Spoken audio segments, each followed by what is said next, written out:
Here we are. Greetings, kids. How's everyone doing? It's a special Friday night edition of the Football Diehards Ask Me Anything. Hi, Andrea. Thanks for coming. I hope everyone makes it. Don't worry about these stray bands of sunlight. This is like, I guess, so here's what I'm told. I have this on good authority. The Earth moves around and the sun comes in different places at different times. So I'm not a vampire, so the sun will not destroy me. But that's the streaks of light on me. Anyway, hope everyone's doing well. We'll give everyone a few minutes to show up. It's going to be questions, nothing but questions. Your questions, my questions. I have questions for you. And I hope you have questions for me. We'll get into those in a minute. I think we've hashed out a lot of the news. There hasn't been like a ton of, news since we last met on Wednesday, a couple tidbits. But Deontay Foreman to Chicago, hey. But we had a lot going on during the live stream. Gardner Minshew to the Colts. Maybe he plays. But we had some things going on in the live stream. A couple running back signings right during the live stream. David Montgomery. Well, first Jamal Williams, then David Montgomery. But if you have questions about any of the current moves or anything that's going on, if you're playing in any drafts and you have any strategy issues, I'm going to ask you some questions as well. I've got a lot of best balls going on right now, as you might guess. So we can talk about some of the strategies I'm seeing, the way some of these drafts are playing out. Pretty much anything. You can ask me anything. That's why we call it an Ask Me Anything. Hello, Timothy Scrum. How are you? Glad to see you. Thanks for coming, everybody. Hit the subscribe button, the notification bell. If you have not already done so you get all these things. I do these generally twice a week. Wednesdays and Saturdays are the normal. This is a special Friday edition because we have things to do on Saturday. That's why. I don't have a lot to do. Radio show this weekend. If you missed out on Thursday, it's a great show. Me and Mike Dempsey's filling in for basically the Guru Elite program. Talked a lot of free agency and stuff, so was able to chop it up. Had a Jets beat writer on.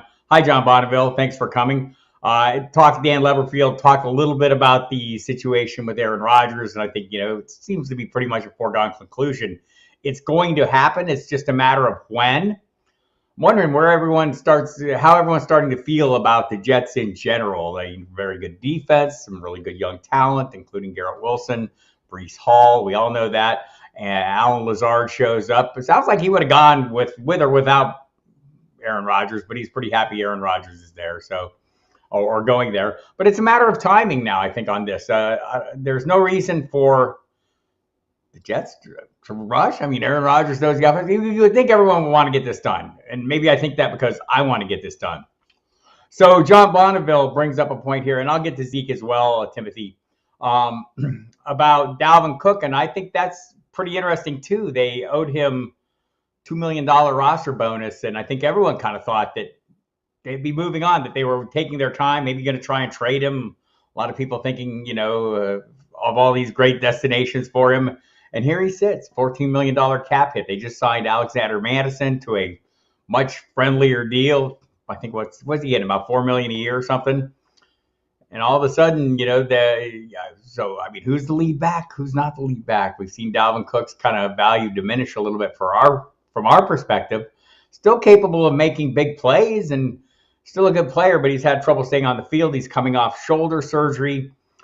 But that makes him kind of a value, right? He's going kind of later in these drafts than you would think. I'll look at the current best ball ADPs that I'll use best ball 10s for the ADPs right now. I think it's convenient. And I'll go for the last, I'll start him for drafts that started in February, we'll say, through now. And Dalvin Cook is running back 13, going just ahead of Breece Hall. DeAndre Swift is still at 15, which seems insane. Ramondre Stevenson at 16, Aaron Jones 17, Javonte Williams, who we don't know about, at 18. Talk to a Denver beat writer as well, and we can discuss, where we're at on Javonte Williams, and doesn't seem like anyone knows. Seems like a bit of a mystery there. They added Samaje Perine. John Bonneville, I think it was about, that sounds about right. $3.5 million, $4 million, something like that. And the argument would be, you have the cheaper, younger back. You want to roll with him. And so really is kind of surprising. We'll see. Kevin O'Connell going full Mike McCarthy. Maybe so. What happens to Zeke now? Well, I think Zeke is going to play. I don't think he's done. There's been like some talk that he could go back to Dallas Timothy. I think that's probably an unlikely outcome right now. You know, doesn't, I want to say who reported it? I guess Pro Football Talk, said there are chances, but the chances are slim. So we'll see, and I think that's another player that, if he landed in the right spot, I think a lot of people expected Tampa Bay. Rick Stroud from the Tampa Bay Times threw that out there that maybe Zeke would be a landing spot there. Then they added a piece, Chase Edmonds. Look, they added pieces before that turned out to do nothing, and added other pieces, right? They added Giovanni Bernard when they still had Leonard Fournette. So maybe they still do add Zeke. I still think he does. I think he would add some value to a team. Is kind of a ancillary piece, kind of in maybe a role similar to we played in Dallas the last year or so. So, hello, Albert. But I do think there are teams that will use him. I know my friend Michael Fabiano was horrified that the Eagles might land him, but they landed Rashad Penny. How do we feel about Rashad Penny in Philadelphia? I'm kind of unenthusiastic. I think Penny can be a very good player. We go back 2 years ago, right? That 6-game stretch run where he was a league-winning player. Ran for more than 200 yards than any other player in the NFL during that final stretch. Had plenty of touchdowns in that run, too. You just never know, but he's obviously had trouble staying healthy. You all know me. By the way, if you don't know me, if you're just tuning in, going, who the hell is this guy and what the hell is he talking about? I'm Bob Harris. Damn glad to meet you. Thanks for coming. This is the Football Diehards. Usually the Saturday Ask Me Anything. And we're doing it on a Friday. Saturday, there will be nothing. There'll be no Football Diehards program either. That'll be on Sunday this week from 4 to 6. Make sure my time zone translation is correct. Yes, 4 to 6 Eastern time. So tune in for that. And then we should be on our regular Saturday schedule until they bump us back up. And expect that maybe in April we'll start doing more shows again. So, Penny. Only getting about $1.5 million. Yeah, it makes me wonder if they are. I would agree with that, John Bonneville. I think they are open. I'm not sold on Penny. Have not been drafting much of him. He's going very late, and I think that's about right. Same with Zeke. And John throws in, the entire nation got to see how he looked compared to Pollard. Feels like the shine is gone. I don't know that he looked. He's obviously a different back, and Pollard, by the Cowboys' own admission, is best when he's limited, right? They want to limit him to 30 snaps, not touches, snaps a game, right? So look, he was a top 10 running back last year from a fantasy perspective with a limited workload. I'm not saying he can't get the job done, but they're going to get another piece there too. And again, Fabiano, being a big Cowboys fan, keeps saying, I think they'll go after Bijan Robinson. Every fan of every team thinks their team is a team going after Bijan Robinson. I've heard a lot of rumors. Any thoughts on Mixon's home? Well, once they moved on from Pirine, I think Mixon's home. I think Mixon is home. We'll see. There's another guy like Dalvin Cook. Owed a lot of money, kind of getting to that point where you think maybe if you're being proactive and you want to get off the bus a stop before the trouble spot, right? You would jump off now. I don't know if they are. I think maybe right now I'm going to stick with him for right now. I talked to Jeff Hobson from the team's official website, who was answering nothing, right? A week ago.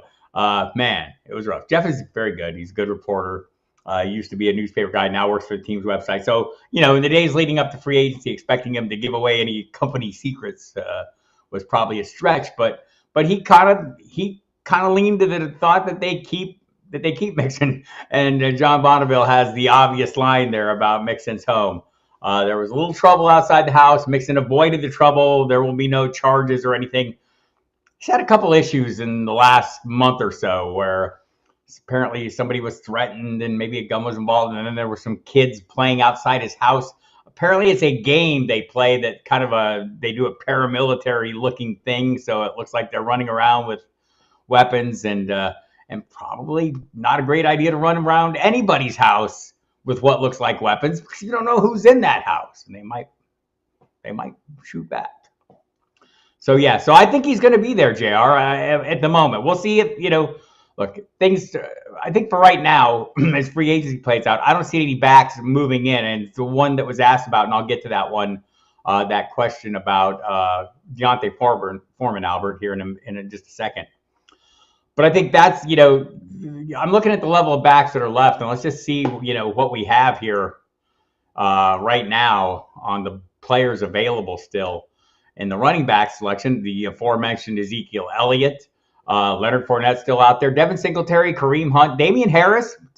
Someone mentioned in this chat the other night, or no, I guess it was Dennis Roy mentioned me in a DM, a friend of the Football Diehards program. You probably know of him. Damian Harris to Dallas. Maybe that's a good compliment. Jerick McKinnon's still out there. Latavius Murray, talk to Andrew Mason who covers the Broncos. He thinks Latavius Murray might be back if they're not sure. So in addition to P. Ryan. So he's not sold on P. Ryan being the lead back. J.D. McKissick released. Then you're getting into kind of the dregs and also rants, and I don't think, I don't know if any of these guys move the needle. But they'll be of some interest. So if you're out there and you're a running back needy team, if you're the Cincinnati Bengals, is there anyone out there that really floats your boat? I don't know if there is. Maybe Kareem Hunt. Maybe Kareem Hunt floats some boats. That's entirely possible. By the way, if you just, if you're just tuning in and you're saying this Bob Harris guy keeps talking about the football, I'll talk about anything. Go ahead. Try me. Well, maybe not anything. I'll avoid things. But music, cats, food, health, nutrition. This is it's the middle of the off season. Fire away. But I have some questions for you as well. Would be happy to hear some of your opinions. What I'd like to know about as we're going there, John Bonneville talking about the Jalen Carter, the legal issues he had leaving the scene of an accident where there was a death involved. I would say there's enough time for teams to forget this conveniently. And so by the time the draft comes around, I think it will be forgotten. I heard a little discussion about this on NFL Network today, and Jim Trotter, I think it was saying, "Oh yeah, I've talked to a lot of teams, and they're really bummed out about." And his pro day was horrible, right? And we're talking about offensive tackle, and so I think that he's a good enough player that he'll get a pass, probably by that time. I mean, people think let things cool out. Joe Mixon got a pass, right? I mean, people get passes, so we'll see. Foreman second half. So, but again, I'm going to ask you some questions. I want to know who you think, this season, if you're in the best ball rooms, first of all, are you drafting? I know hi golf boy. I know I've asked this the other night, but of the people here, are you currently drafting in best balls? You prefer to wait? It's like the NFL draft, kind of your starting point. I've been drafting since the first week of February, just trying to get my feet wet. And the idea behind this is volume. I want to do a lot of drafts, so by the time the drafts really count, when we get into August and stuff, I feel really comfortable and really super confident in knowing where the values are going to be and what I feel like is where I'm going to get players, and and like every draft is different, right? But it really feels good if you're in a draft, you're saying, okay, I know that if you've done 100 drafts, you can say, oh wow, the times this has happened, I've gotten this, and I just like that. That level of confidence going into a draft. Maybe you don't, but let me know if you're drafting early, and if you are, who are some of the players, and even if you're not drafting, have you started thinking about who are some of the players you're going to plant your flag on this year? Golf Boy is drafting best ball slim FFPC. I'm drafting in best ball 10s. I'm drafting on Underdog right now. Steve Logsdon wants to know the craziest mosh pit I've ever been in. It was a Slayer show. And it was at a movie theater back in the, I want to say 95, 96, maybe 96. So they had a movie theater that they basically turned into a concert venue, and it was Slayer. Who opened for Slayer? Jackal, the band Jackal. Remember Jackal? The chainsaw song. Oh, anyway, so it was a really weird concert. But the mosh pit was horrifying, and I stepped in for only a brief moment. Anyway. Any questions? Timothy Scrum is into Dynasty, just started a new year at noon today. That's always good. I'm in a Dynasty league that drafts rookies before the NFL draft. Thank you, Scott Barrett over at Fantasy Points for that. Matthew Berry, a dominant force in that league. He's been running it as a super flex, and I've got some good quarterbacks right now, but man, I got to cobble some other things together. But yes, Dynasty, always a good time of year for Dynasty. You can start rearranging all your numbers. So let's get to Albert's question of what do I think about Foreman signing with the Bears? I think it's, we get really excited in the moment, like when David Montgomery signed with the Lions. My first thought was, wow, this is pretty good news for David Montgomery. It's a great offensive line. We saw what Jamal Williams did there. Williams had just signed earlier in the hour. We were doing a live stream. Williams had signed earlier in the hour with the New Orleans Saints, which may be a fortuitous landing spot for him as well. But anyway, so my initial thought was, wow, Khalil Herbert looks like he's in a good spot. And you think back to last June, and I can remember talking to various beat writers who covered the team in Chicago. They all kind of wanted to get out there the notion that the coaching staff really liked Khalil Herbert. And then we saw him, that first game, the rain game against the 49ers, where Montgomery couldn't do anything and Herbert came out and lit him up, right? And so did Justin Fields for that matter. But anyway, Montgomery kind of came on. So I think Montgomery going to Detroit, great offensive line there. I think that's a good spot for him. I think it's bad news for DeAndre Swift. But for Herbert, I thought, wow, this really opens the door. I mean, Treston Ebner is there, the last year's rookie. I mean, maybe he was going to get a little more run. Now D'Onta Foreman is there. I just think it's almost like a wash, right? The same kind of thing. And Foreman has coming off a couple pretty good seasons, right? Where he wasn't really, his emergence in Tennessee when Derrick Henry got hurt 2 years ago was phenomenal. No one expected him coming from the practice squad to basically providing a fairly serviceable weekly play for fantasy managers and for the Titans. And that earned him a contract with Carolina, where we thought we weren't going to see a lot of him, right? Behind Christian McCaffrey. Then McCaffrey gets traded, and next thing you know, and it was kind of a split. And I wonder if we're not going to see something similar to what we saw in Carolina, where it became, some weeks it was a D'Onta Foreman week, some weeks there was more Chuba Hubbard, sometimes a little bit of Raheem Blackshear. I don't know. So I wonder if that's not where we're at in Chicago. Chicago, I know fans there, I hear a lot, would like to see Bijan Robinson with that 9th pick overall. I have asked the rookie people, out there, and not just John Bonneville, but I know what he thinks. But I mean, is Bijan Robinson a top 10 talent? Right? Is he a guy that, we know how teams don't value running backs the way we do as fantasy managers. Is he a player that could go in the top 10? Well, the Bears picked 9th. We might figure that out. Steve says Slayer was his 3rd craziest. Acacia Strain was the craziest. Ooh. Guy crowd surfed their cheesecake to the lead singer. That's awesome. Who is it that's like the crazy band? So the singer for this band is a Dillinger Escape Plan, who now is singing with my buddy Jerry Cantrell on his Brighton tour right now. I saw him in Dallas last year. The Dillinger Escape Plan, crazy shows and some crazy mosh pits from what I've been told. Been doing lots of trading to get under the salary cap. I think we're all trying to get our rosters in shape in those dynasty leagues. That's the hardest thing for me. What do you guys think of this? I draft somebody I never want to let go in dynasty leagues. And this is, and I'm in some pretty deep leagues. Hi, Ken Carroll. Thanks for coming.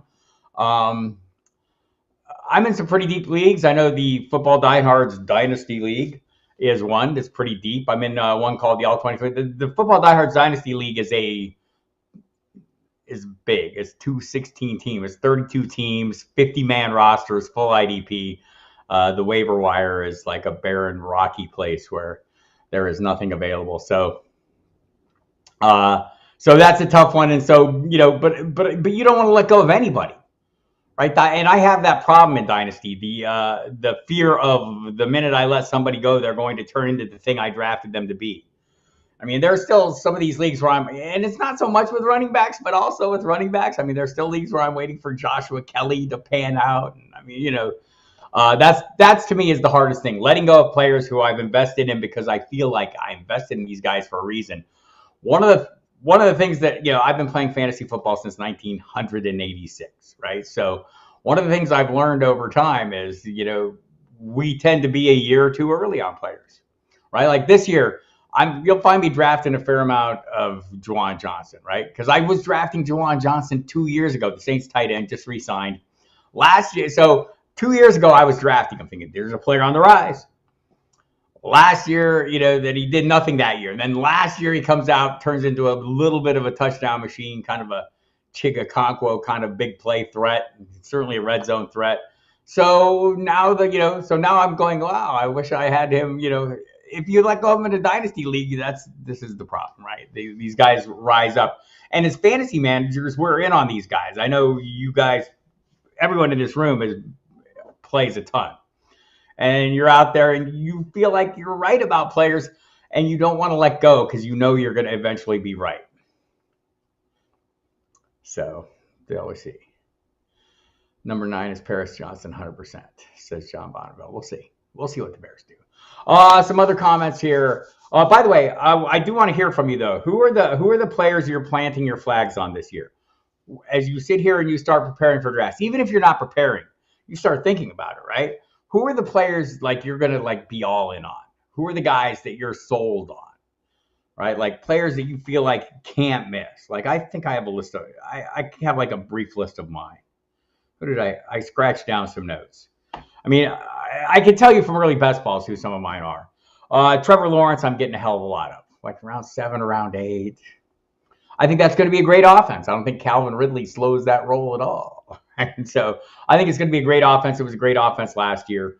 I'm expecting it, a progression from Trevor Lawrence. And I think he's got a little more mobility than maybe we've seen. I'm getting a lot of Geno Smith because he's very late. And I'm getting a lot of Jared Goff because he's late. I'm getting a lot of James Conner because he's late. Joe Mixon, I just got in the 6th round of a draft. 6th round, Joe Mixon. I don't care where he plays. He's going to play, right? Wide receivers, I'm getting a lot of Cooper Kupp because I'm probably higher on him than a lot of people. I realize there are issues with Matthew Stafford. There were issues with Matthew Stafford last year, right? They didn't have an offensive line last year, right? There was Cooper Kupp averaging 18.6 points per game, more points per game than any other receiver in the NFL from a fantasy perspective. Justin Jefferson, 18.1 points. Tyreek Hill, 17.2 points, right? So I think getting him like as that 4th receiver or like certainly like the 6th or 7th guy off the board. So I'm getting a lot of Cooper Kupp. We'll see. Getting some good names in here. I'll get to these. So I'm in on him. Amon-Ra St. Brown in the 2nd round. I'm all about that if I can get him. Getting a lot of TJ Hawkinson too. A lot of Hawkinson. I think the targets are going to be there. Let's see who some of yours are. Craig Schmucker agreeing. Roster cutdowns. They're brutal, man. They're almost impossible. John Bonneville, Rip Ebner's dynasty value with Heimer. Yeah, Travis Homer. All right. Should have noted that. Travis Homer got a deal. Former Seahawk, a special teamer, and kind of a receiving threat as well. So yes. John Bonneville, drafting rookies before the draft is treacherous. It totally is, right? But it does force you to choose talent. Totally agree with this. And it hasn't been as bad as I thought it would be, right? When when you're first facing it, I'd never been in a league where that was the approach. Once I got into it and you start doing it, it's not that horrible. Golf Boy likes Najee Harris in the late 3rd as a running back too. I agree. I think he's going to be a value. I think the volume is still going to be there. Look, as a fantasy manager, volume should still be king for you, right? I mean, upside is great. Anticipated, breakouts, all these things. Volume should trump all that, especially when it's cheap volume. So I agree with that. I'll have a lot of Harris. And that's one of the reasons I like James Conner. Look, Arizona Cardinals, I don't think Kyler Murray's going to be ready for the start of the season. This is not a secret. Sources tell me, and my sources being logic and common sense, right? He's injured in December. He's not going to be ready for the start of the season. What are they going to do until he gets back? A lot of people thought maybe Jacoby Brissett would be a bridge quarterback they would sign. The Commanders jumped in on that. And I don't see a lot of quarterbacks for them. We'll see what they do. They're going to need some kind of veteran bridge, and there are a few players still out there. I mentioned, some of the running backs that are available. Who are some of the quarterbacks that are still out there? Carson Wentz, Teddy Bridgewater, Matt Ryan, Joe Flacco. It's not a great list, right? Maybe Blaine Gabbert. I mean, it's not a great list. So I'm with you, though, Golf Boy. I think, running backs with volume. Volume should be king, people. You cannot produce points without volume. Is Miles Sanders in fantasy purgatory, and is Kenneth Gainwell the real deal? Well, now that Miles Sanders is in Carolina, I don't know that he's in purgatory. I think that's a good move for him, signed with the Panthers. Frank Reich, known for using running backs, well, at least in the recent past, has used the hell out of one named Jonathan Taylor. So I think the thing for me about Miles Sanders was you go back to his rookie season, he looked phenomenal, right? A huge playmaking threat. They had a lot of injuries in their receiving core. He was breaking off, taking short passes the distance. He looked phenomenal. But for some reason, the usage has been, and I will put it kindly, uneven, right? He's gets like about, gets like about 750 yards a year. Just the usage hasn't been there. Then last year, the usage rose up.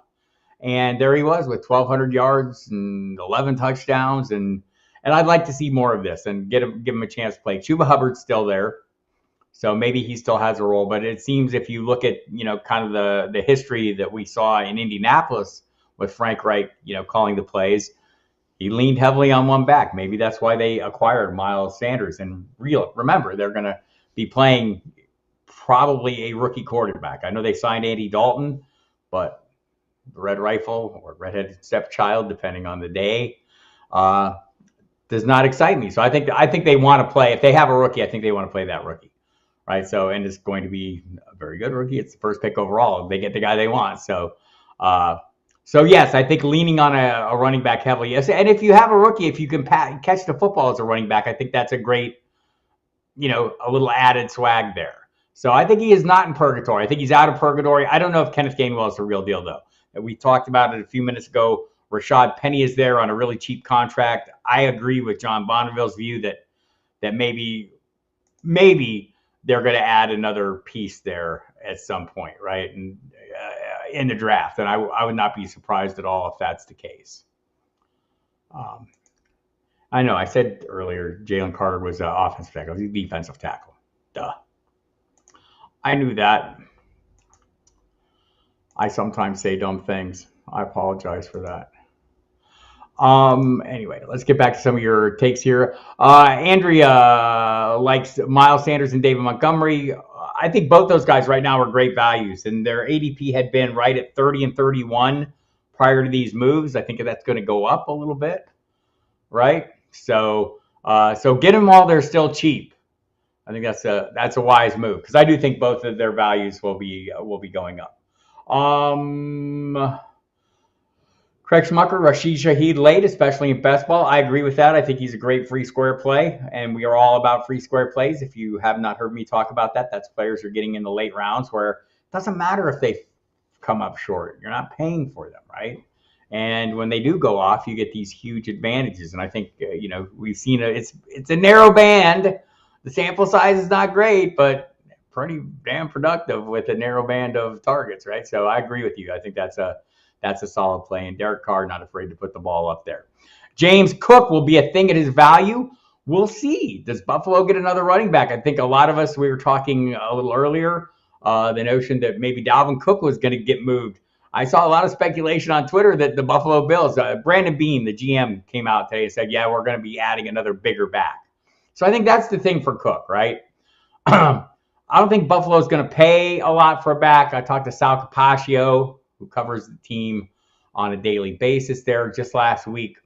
And we were kind of talking about if some of the free agents, this was before most of these guys had signed, would be something. And he didn't think so. He thinks they're, cheapskates at the position. Could Ezekiel Elliott fit there along with those little guys? If you're looking for a heavier guy, I mean, Leonard Fournette and Ezekiel Elliott fit the bill. Older, but heavier, bigger bodies, right? Older. Old is not the worst thing in the world. I got to tell you guys, old age is not that bad. I have it on good authority.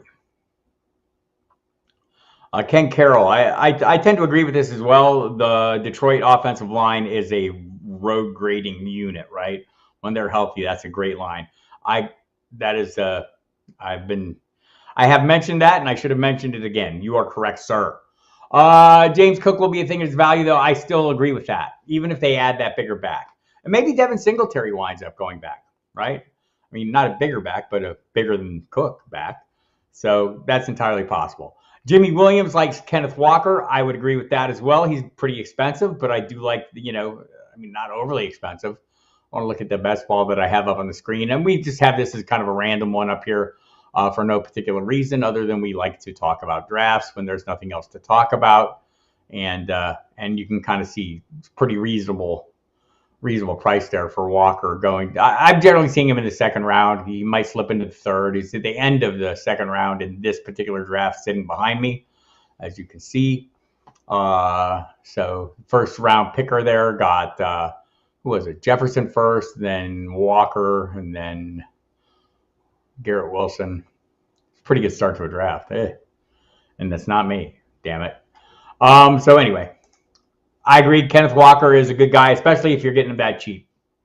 I think Seattle's offensive line last year, they had some young players, some rookies. I think that offensive line is going to improve as well. And with Geno Smith back, you can keep defenses a little bit honest, right? He's get the ball down the field, has some good receiving weapons. I don't know where Samaje Perine's ADP is, says John Bonneville, but it probably needs to be higher. Maybe. We'll see. I don't know that they're done, but I'll tell you what I do agree about that is we don't know about Javonte Williams, as mentioned at the top of this program. Talked to Andrew Mason, as I also mentioned. He doesn't know where he is. If you read Matthew Berry's Combine piece, there's apparently a lot of people, in the NFL who feel like this injury is worse. And it was a bad injury, right? It was a complex injury, not just the ACL, but the LCL. So when that happens, they generally let the first injury heal and then fix the ACL so the player can come off and start rehabbing immediately. So we don't know. Apparently they're not saying much, and why would they? Because they don't want us to know. But a lot of speculation that maybe Kareem Hunt would be on the radar for Sean Payton, kind of back that he might like as a receiver / runner. But they seem to be building this team for a power running unit, right? And there's talk of them trading, whether it's Jerry Jeudy or Cortland Sutton or whoever. So if they get rid of one of those top receivers and they're adding some run blocking, I think McClinchy was one of the guys they added, kind of known as a really good run blocker, more so than a pass protector at tackle. So interesting. They may be taking that point. So the general principle here is a long way of saying that John is probably right, that it probably should be higher. I don't know how high. I don't want to go overboard, but definitely higher than it is. Let's look and see what it is right now, because this won't take into account, the move, maybe if I'll do it. So let's see, we're at 317. Submit. Perine is right now running back 52. Let's see if we narrow that down to like the last couple days, if that changes it, if the world has caught up to that. I'm just curious.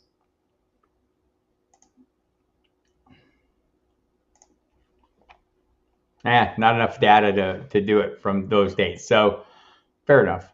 I'm on the clock in 2 drafts. I hate it when that happens while I'm live streaming. I don't like to hold up drafts. Are you guys like all obsessive compulsive like me and sit there and look at your drafts? Like I have right now, 1, 2, 3, 4, 5, 6, 7 drafts going on. Very obsessive compulsive. Check them off and don't want to get auto picked.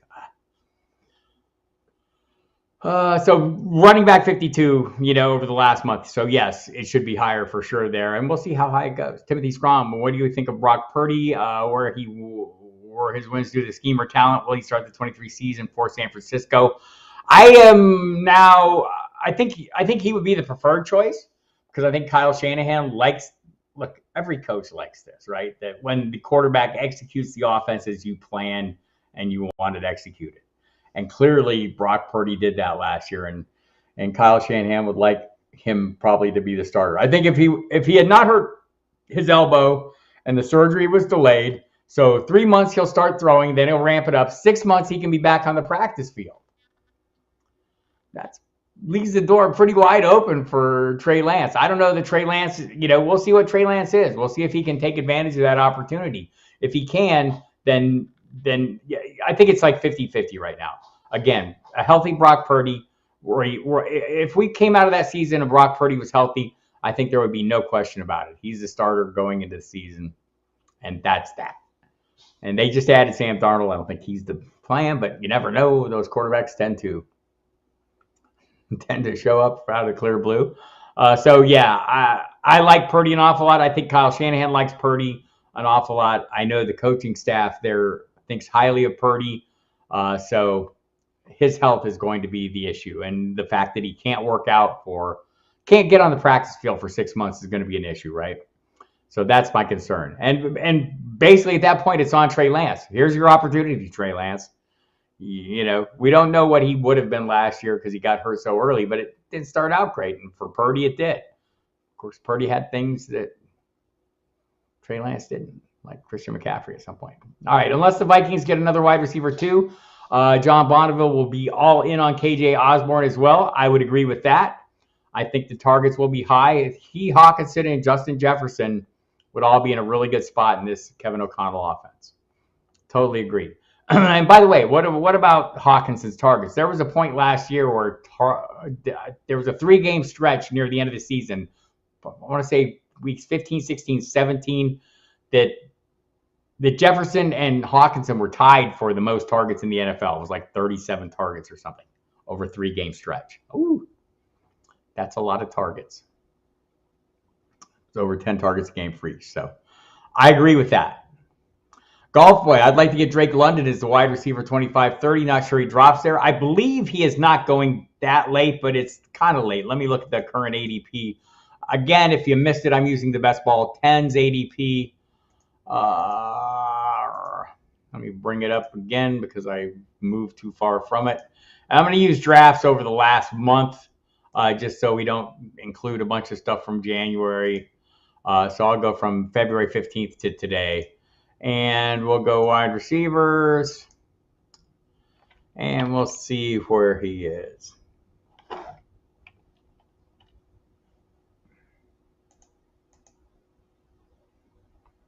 London, Drake. You're lose where you have so many things open, you get lost. 27. So 25 to 30 sounds about right. Who is he going around? Who's going ahead of him? Who's going just ahead of him? Let's go up to 21, Calvin Ridley, Michael Pittman, DJ Moore at 23, new Chicago Bear, Mike Evans at 24. What are we doing with Evans and Godwin with Baker Mayfield there? Do we have a little hope now? Mike Williams. So Evans and Godwin are going 24 and 25. Mike Williams, 26. Drake London, 27. Right after him, Jerry Jeudy, Christian Watson, playing likely with Jordan Love, Christian Kirk, Tyler Lockett. So Deontay Johnson. So yeah, I think that's probably a reasonable value. I don't know what Desmond Ridder is going to be. You guys throw in the comments, but I think that's where he's sitting right now, Golf Boy. 25 to 30, and I do think that's a value. I mean, all things considered, on a run-heavy team with issues at quarterback last year, he was pretty busy. I mean, Kyle Pitts' injury helped him out a little bit, but I think there's something to like there. I liked him going in. He was my top wide receiver going in. I have lots of dynasty shares, and I'll never let go of them. In 20 years, I'll still have Drake London on those rosters. By the way, I'm Bob Harris. If you just showed up, this is our usually a Saturday Ask Me Anything. Ask me questions. I will answer them. I might ask you questions. I did, and some of your answers have been fantastic. Montgomery, a better value because Detroit has a better offensive line. Mentioned that. The offensive line is a big deal there, right? John Bonneville, towards the end of last year, I was getting Dobbins vibes from Javonte. I think, this is the thing. And I'm drafting Breece Hall too early, I feel like we all are. Probably a little early, right? He's going in the middle of the third round of the draft that you see over my shoulder. I've seen him go, I think that's right around the range, that third round. I think Bijan Robinson you're seeing going in the second round. If you saw here, he went at the turn, the the 13th pick overall. Anyway, Breece Hall, going a little early because for the reason John Bonneville stated, the J.K. Dobbins situation, Gus Edwards too, both a little slow to come back. So I'm a little worried. But Javonte, there's a lot of mystery here. A lot of mystery. I mean, we just don't know. Have no idea where he's at. So until we get a little clue of that, I think I'm a little concerned about him. And so I was going to ask you that. So throw in the comments, players you're avoiding. And my list includes Javonte Williams. My list includes Lamar Smith. Not because I don't think Lamar Smith's going to be fine and he's a good player, but I think if you saw the live stream from Wednesday night, I think it's pretty certain he's going to be a Raven. Nobody's made him an offer yet. I don't know if anyone will make him an offer. I think the Ravens would love for somebody to do that so he could see that they're not like lowballing him, or more so than any other team would lowball him. But but he's going to play on the tag, right? He's not going to walk away from $32 million, I don't think. I can remember saying that about Le'Veon Bell at one point, and there he was walking away from his franchise money. So anyway, I don't think that'll be the case with Lamar. But then the concern is how much of the offseason program does he miss as they install a new offense? When does he show up? Does he show up a week before the season? Say, okay, here I am. I think he'll be there for training camp, but you get my point. So I'm kind of just avoiding that, right? I just don't want that level of drama. I think I've been doing something I promised myself I wouldn't do with Evans and Godwin, letting poor quarterback situation scare me off really good players, right? And by that I mean, just I tend to avoid. I avoided Amari Cooper a lot last year. I think I avoided DK Metcalf and Tyler Lockett last year. Turns out even not great quarterback situations don't necessarily lead to not great results. So don't be afraid of some of these players in general. So tell me who you're avoiding or who you think you will be avoiding. DeAndre Swift is someone I'm avoiding, though. And Ken Carroll wants to know if he's proven to be too fragile. I don't know. I mean, yes, so far he's been more fragile than he needs to be. I don't think the Lions trust him. I think the addition of Montgomery shows that.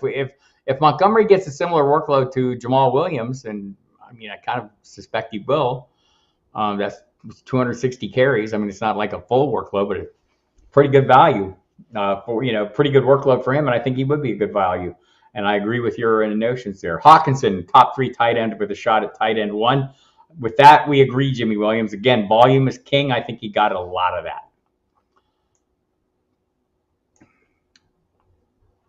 Let us help with your draft. I'm in a lot of. So who am I picking right now? Let's see what we have right here. I don't have him up in a position to get him on the board, but let me tell you what I'm up against right here on the clock. In this one, Football Die Hard. So what do I look like on this roster? We're pretty deep into this draft, 17th round. Already have 3 quarterbacks. Only have 2 tight ends. Have Kelsey and Juwan Johnson, the aforementioned. Some of the other players on this roster: Jacobs, Cam Akers, A.J. Dillon, Devin Achane, and Jeff Wilson. My wide receivers: DK Metcalf, Amari Cooper, George Pickens, Brandon Cooks, Jordan Addison. I probably need another wide receiver at this point. Let's see who's available. I could use another tight end too.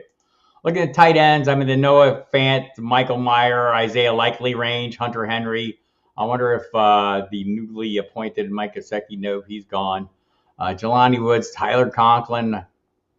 The wide receivers here available are we're in the Nico Collins, Alec Pierce, Keyshawn Butte. Depends on where he goes. Josh Downs, Paris Campbell, Tyquan Thornton in a best ball this late. Maybe that's a play. What do you guys think? Throw it in the comments if you hear any names that you thought were might be fortuitous for me. That is not the draft. I guess that is the draft. Oh, look at there. That is the draft that we're talking about, actually. So there you have it. So go ahead and throw in the comments if you have any views of the player I should take. Get back to some of your comments here. So throw those in the comments. A lot of faith in Fields this year, especially with them getting DJ Moore. I do as well. I think we'll see him throw the ball a lot more and a lot better and maybe deep. I know one of the things about DJ Moore was he has been known for his work in the intermediate range. Justin Fields has been his most dangerous as a passer in the intermediate range. I think he can also throw the deep ball, and I think DJ Moore can take the deep ball. So we'll see. Miami's backfield. So I think Jeff Wilson, you see, I got him in the 15th round. Or did Raheem Mostert go in this draft yet? I don't think Mostert is even gone. I think those are free squares, people. You're going to have great weeks from those Miami backs if you get the top 2. Maybe they draft somebody. They've retained the entire crew, and that includes Salvon Ahmed and Myles Gaskin. This seems like a setup. Maybe they draft somebody, right? They still could add a piece. But I think if you're drafting right now, I feel like Jeff Wilson in round 15 and Raheem Mostert later are, I almost swore, they are extremely good values. I almost said a different kind of values. So, yes, I think that's a good pick. Jimmy Williams agreeing with Craig. Bears defense will be much improved also. Yes, I agree. Hawkinson about to get paid. Agree with that as well. John doesn't remember Baker taking too many shots down the field. I kind of agree with that, but I don't remember Geno Smith taking too many shots down the field. I don't remember, that's the thing. I think we overstate it, right? I agree with you in principle here, right? It's not ideal. This is not as good a situation as we've seen in the past, but go back to some of the quarterbacks that Mike Evans has had great success with. I mean, they haven't all been great, right? He's Ryan Fitzpatrick and a whole series of kind of journeyman kind of quarterbacks. Maybe Ryan Fitzpatrick was the best of the group, right? So there was a period of time he was still having 1,000-yard seasons, even with lousy quarterbacks. I could look those quarterbacks up. I hope you can do it because I'm talking right now. But you get my point. And that's what I'm saying, John. I don't think it's ideal. Like, I'm not pretending this is a great situation, but I am saying that maybe we overstate it in our minds. I feel like I did last year anyway, so I'm trying not to do that so much. Ritter seems to love the Drake. I think I agree with that, and I think that's a pretty good value for Drake, as we mentioned. John Bonneville, avoiding Mixon ADP would have to plummet. What about 6th round, John? Because I've kind of been avoiding him, but I got him in the 6th round of the draft. I thought, wow, this is okay. He's still a pretty decent player. Avoiding Swift, I am as well. Not drafting Lamar Jackson, says Andrea. I'm agreeing there. No Swift for Golf Boy.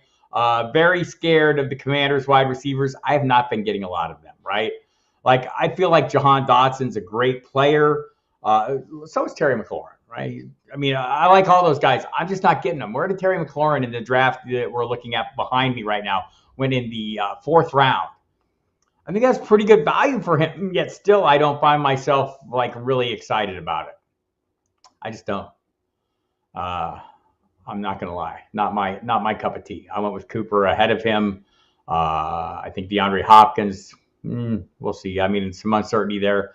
Yeah, a lot not to know. Look, I don't know enough about Michael Pittman to feel great about him. I mean, I think it'll be a rookie. We'll see if Gardner Minshew can pick that up. Jimmy Williams likes my Akers pick and Dylan next to. I thought those were. I like those picks as well. I'd be very scared of Commanders wide receiver. So big unknown there. Maybe it's Jacoby Brissett though. They just added him. We'll see.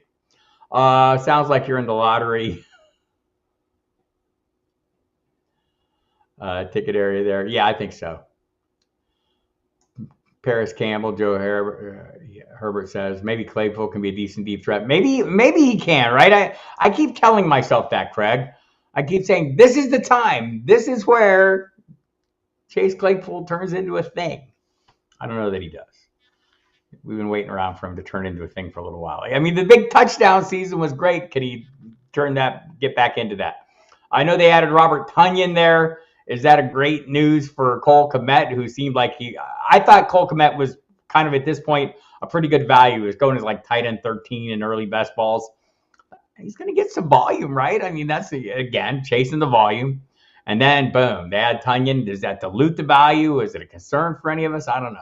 I mean, Kmet's still cheap enough, and so was Tonyan. But Steve Logsdon, I'm avoiding Kyle Pitts at all costs. Where's everyone else on Kyle Pitts?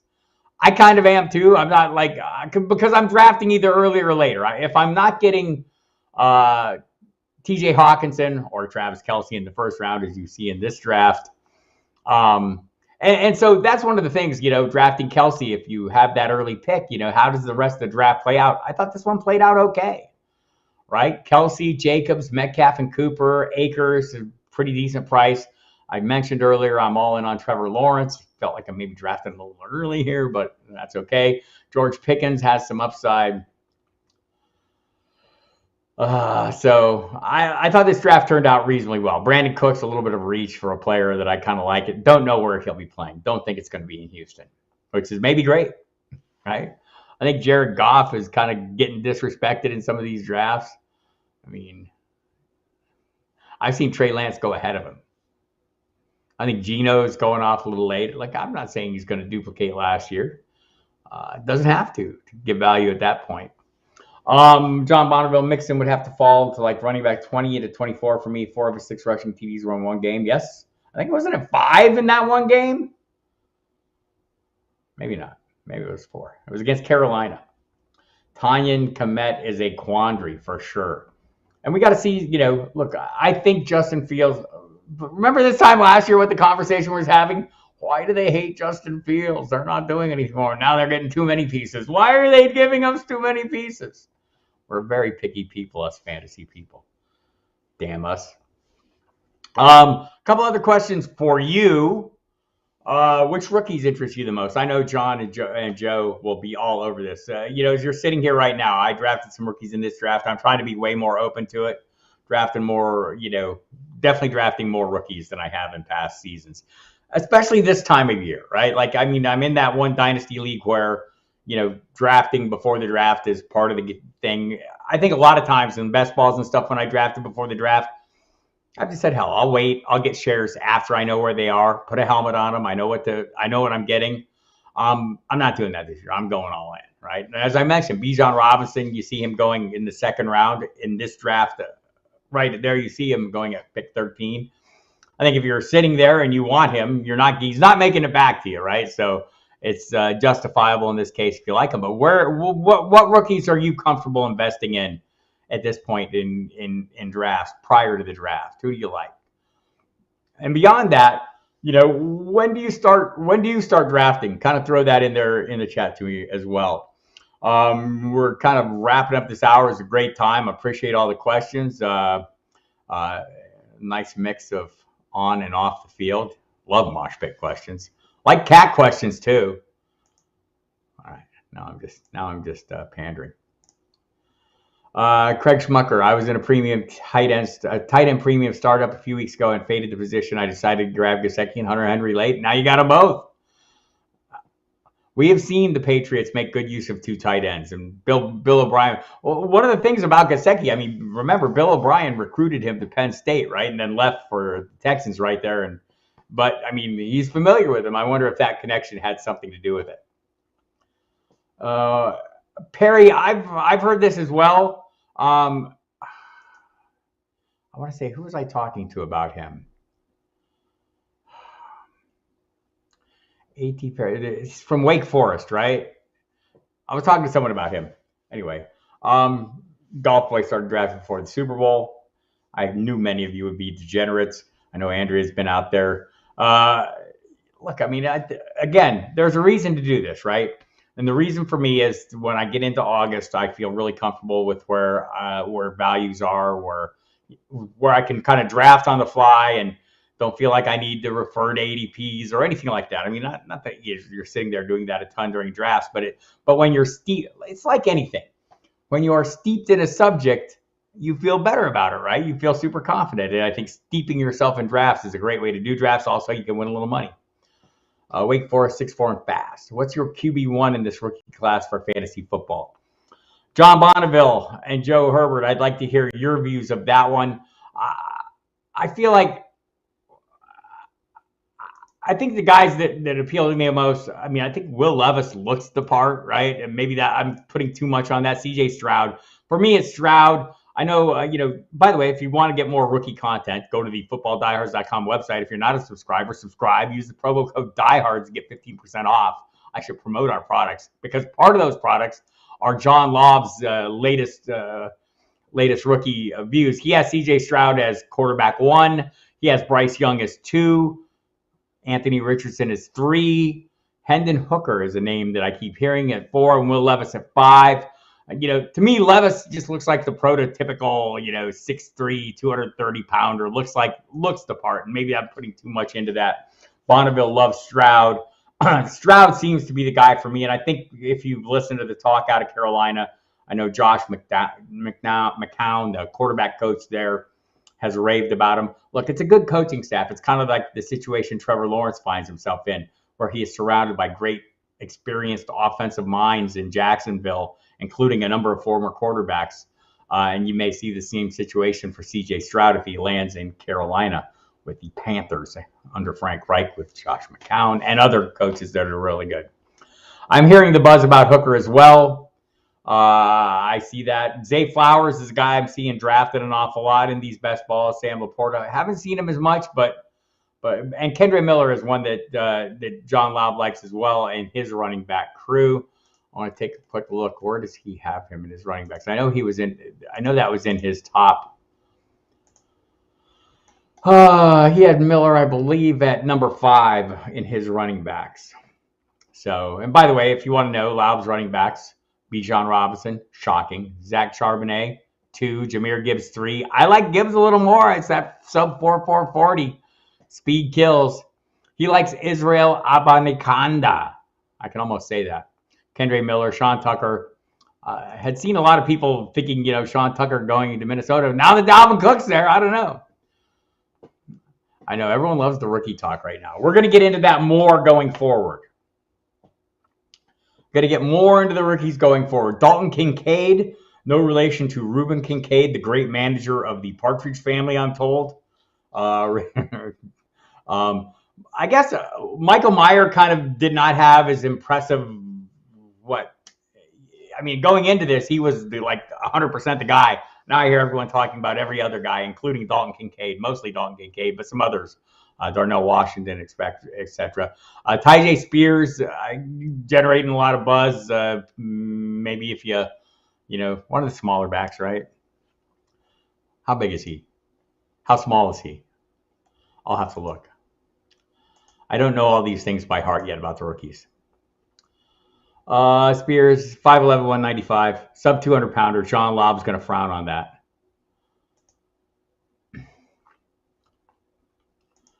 All right, so let me, he was killing it. So anyway, let me set some things up here. Again, go to the footballdiehards.com website. Some great content there, including Tara Roberts' latest on players she's avoiding in best balls, early best balls.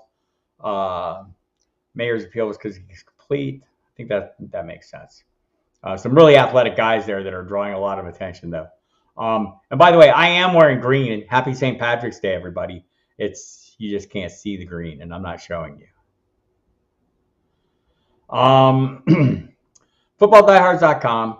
Lobs rookies, Tara Roberts' latest players to avoid, tons of other content, an ongoing rack of news and information, all kinds of fun stuff there. So plenty to do. Use the promo code Diehards to get that 15% discount. There will be a magazine involved in that, people. We do magazines here as well.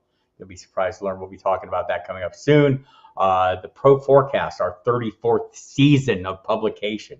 Holy smokes. We are old. Great magazine, though. If you have not seen it on the newsstands, I hope you get a chance to check it out this year. One of the best out there. In my opinion, the best, but I'll be kind to the competition. Kinder than I should be. Football Diehards radio program Sunday, 4 to 6 p.m. We'll have a couple beat writers on. I think Armando Marsal from the Guru Elite site will be joining us a little bit too. Talk about some of the things we talked about here. If you're a serious subscriber and you have not heard the show, we've been on mostly on Saturdays. We were on Thursday this week. Do a quick search, just Football Diehards. Search my name, search whatever on your on demand, and you can listen to any damn show you want. I'm Bob Harris. I said so. You're welcome for that. Great time. I want to thank everyone for coming, especially all the regulars, Andrea, John, Joe. Really appreciate y'all coming. Who else was here? That was Golf Boy. It's good to see you. Ken Carroll, thanks for coming. Albert, pretty much a regular. Appreciate it, Timothy. Great time. So check these out. We'll be doing 2 this coming week. May shake up the times. I don't know how you get your times. Subscribe to the channel. Hit the subscribe button and the notification bell, and you'll be notified right in your damn device. Boom. Comes right to you. Hey, they're doing this. It would be great. Also, if you subscribe to the site, you'll get an email. Also, if you're just out on Twitter randomly running around, check my Twitter feed. Follow me on Twitter. I'm at Football Diehard. Again, my name is Bob Harris. I really appreciate the time and everyone showing up for all these. We'll be back, looks like on Wednesday. May shake up the time a little bit. Emel's traveling. I have some things going on, but we're going to make it happen at some point there. And we'll do something again on Saturday. Clinton Foster, hello. Thank you for coming. Thank you, Joe. Appreciate it. Appreciate the conversation. Looking forward to do more. I know, it's really early in the year and fantasy football is not everyone's radar. Maybe some of you watch NCAA basketball. I did until the end of yesterday's Arizona-Princeton game. I'm from Tucson. The Wildcats. You might have heard they got beat. Sorry about your brackets. I apologize to all of you. What can I do? All right, everybody. Tune in to the Football Diehards, Sirius XM Fantasy Sports Radio tomorrow, Sunday. No, today is Friday. Sunday, 2 days hence. I'm all screwed up on my days. Sunday, and again, normally on Saturdays, but there is a baseball draft. I don't know why they do fantasy baseball. It doesn't make any sense to me. It's crazy. Mahalo. Thank you, Jimmy. All right, everybody. We will see you then at some point during the week. Wednesday, expect, and probably a Sunday or Saturday, usual Saturday thing next week. So we'll be here. We'll come up with some fun situations, probably bring on some guests, maybe do more rookie talk, John Bonneville, maybe get John Law back in here, or Matt Waldman, or somebody to talk things and have some other people as well. So, all right, have a great night. We'll see you next time.